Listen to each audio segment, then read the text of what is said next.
nang kinwestiyon ng kampo ni dating Pangulong Rodrigo Duterte ang jurisdiksyon ng International Criminal Court o ICC.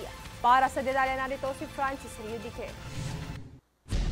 Nagsumite ng isang dokumento ang mga abogado ni dating Pangulong Rodrigo Duterte sa International Criminal Court o ICC ukol sa paghamon sa jurisdiksyon ng naturang korte sa Pilipinas. Ang nakasaad na petsa ay May 1, 2025 kung saan 7 linggo na ang nakalipas matapos ang pag-aresto ng ICC kay Duterte. Ayon sa naturang dokumento na mayroong 38 pages, iginigit nito na wala ng jurisdiksyon ng ICC sa Pilipinas matapos na kumalas ito sa Rome Statute noong March 2019. Kaya naman ang mga hakbang na isinagawa ng ICC makalipas ang higit 2 taon ay wala aniyang legal na batayan. Bukod sa pagkakaaresto kay Duterte, pinuna din ng kanyang legal counsel ang isinagawang preliminary investigation ng ICC noong September 2021.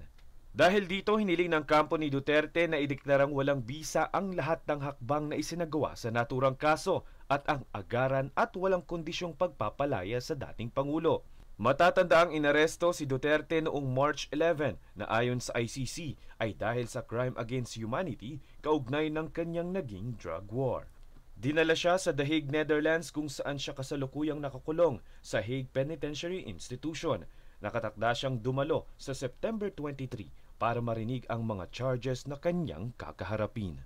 Francis Riudique, nag-uulat para sa Golden Nation Network. Nagisang muli ang DPWH sa pagdinig ng Blue Ribbon Subcommittee hinggil sa bumagsak na tulay sa Isabela. Ang detalye tunghayan sa aking ulat. Muling sumabak ang Department of Public Works and Highways o DPWH sa mga tanong ni Blue Ribbon Subcommittee Chair Senator Alan Peter Cayetano hinggil sa depektibong proyekto ng bumagsak na tulay sa Kabagan Santa Maria, Isabela. Sa pagbabahagi ng resulta ng naging investigasyon ng binuo nilang Special Committee, severe overloading ang pinakadahilan sa pagbagsak ng naturang tulay at nakadagdag lamang umano ang design sa pag-collapse nito. Bukod dito, isiniwalat din ni DPWH Engineer Felipe Lingan na umpisa pa lang ng konstruksyon ay nakitaan na ito ng bitak o depekto kung saan sinita ng senadorang consultant na sumuri sa tulay at iginiit na kaya sila kinuha ay para maisaayos ang mga depekto na nakita noon pa. Bunsod nito, lantaran namang kinuwestiyon ni Senator Cayetano ang kagawaran hinggil sa pagbabayad sa kontraktor ng tulay sa kabila ng kapalpakan sa disenyo at kawalan ng tibay ng istruktura. Paliwanag pa ni Cayetano, batay sa itinakda ng procurement law, ang kontraktor ang pinagbabayad ng DPWH sa pagkukumpuni habang ang gobyerno naman ang nais na sumagot sa gagastusin para sa retrofitting.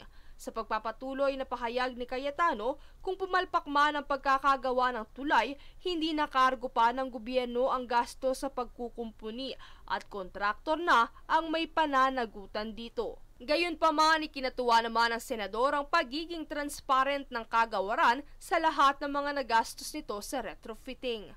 Kung hindi bumaksak tong tulay na to, hindi natin nahimay na even before the additional 400 million, the 275, 125, ang dami na palang problema. Kanyang binigyang diin ang kahalagahan ng transparency sa naturang paksa dahil may direktang epekto ito sa kaligtasan ng publiko. Princess Castro, nag-uulat para sa Golden Nation Network. 3 Chinese nationals ang inaresto sa Parañaque matapos maaktuhan sa entrapment operation habang kinokolekta ang hinihinging karagdagang 3.5 million pesos kapalit ng pagpapalaya sa mga nakulong na kaibigan ng biktima. Natuklasan na ang mga suspect ay walang kaugnayan sa PAOK at ginamit lamang ang pangalan ng ahensya upang makapangikil ng pera. Kinumpiska mula sa kanila ang Budal Money at Mark Bills at ngayon ay naharap sila sa kasong robbery extortion sa ilalim ng Article 293 ng Revised Penal Code.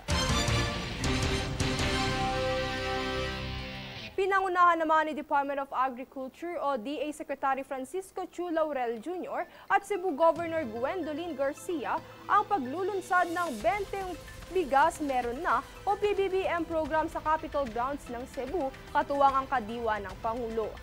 Lumagda rin ng kasunduan ang Food Terminal Incorporated at Cebu Provincial Government para tiyakin ang tuloy-tuloy na supply ng bigas sa mga lokal na pamahalaan sa lalawigan.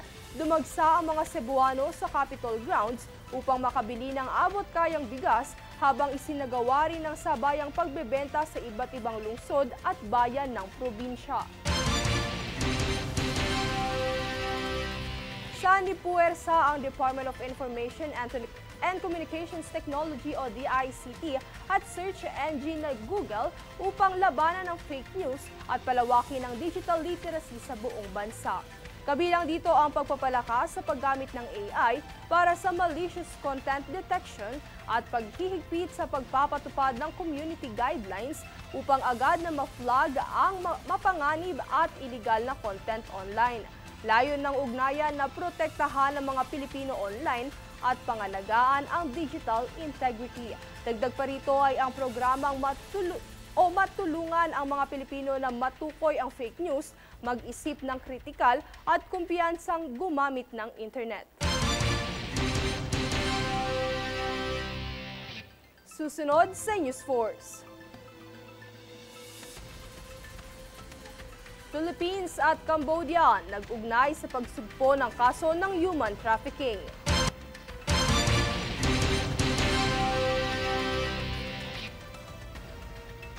Pilipinas humakot ng 5 medalya sa Asian Lone Bowls Championships.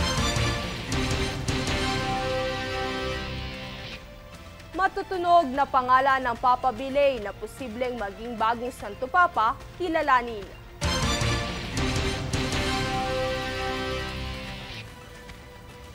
Manatiling nakatutok para sa higit pang mabalita sa pagbabalik ng News Force.